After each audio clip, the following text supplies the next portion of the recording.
All prophecy leads to relationship. Every time God gives you a prophetic word or a promise, your relationship with him is about to go to a different level. 2 Peter 1:4 says, he has granted us his precious and magnificent promises, so that by them you may become partakers of the divine nature. Every promise, every prophecy is about relationship. So God wants to give you a fabulous prophecy because he wants to upgrade who you are in him and who he is for you. All prophecy is relational. Yeah? So,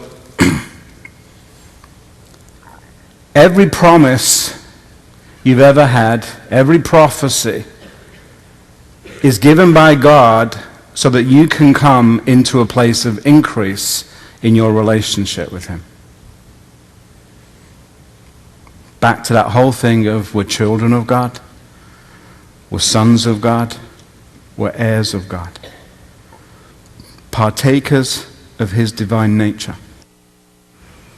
So between the prophecy spoken and its fulfillment lies a situation, literally a time and a season, to become more powerful in our relationship with the Father. So often when we get a prophetic word, we go after the things that it contains, rather than the relationship that it's opening up. I want to say to you, if you go after the increase of relationship first, the things will follow on. Yeah? There is an increase of relationship. The things just point towards an increase of relationship. Often, when you get a prophetic word that is an upgrade on previous words that have been given to you, in other words, it opens up the possibility of so much more and it makes your head spin a little bit, that's the Lord saying to you, I trust you with all this stuff.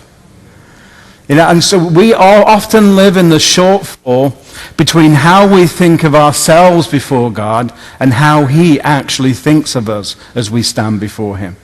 I want to tell you now, God is 1,000 times more generous towards you than you are towards yourself. He sees your relationship with him 1,000 times more beautifully than you see it about yourself. It's because we are trained in our good old evangelical upbringing to be suspicious of ourselves. We're trained to think the worst of ourselves.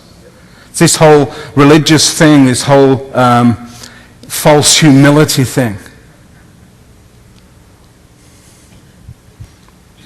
Often we just don't see how clean we really are. We don't see how pure we really are in the eyes of a generous God. And so every spot or blemish has much more significance to us than the rest of us that's actually clean. I'm not saying by that, okay, turn to your neighbor and say, this is what he's not saying. I am not saying that we have permission to ignore sin.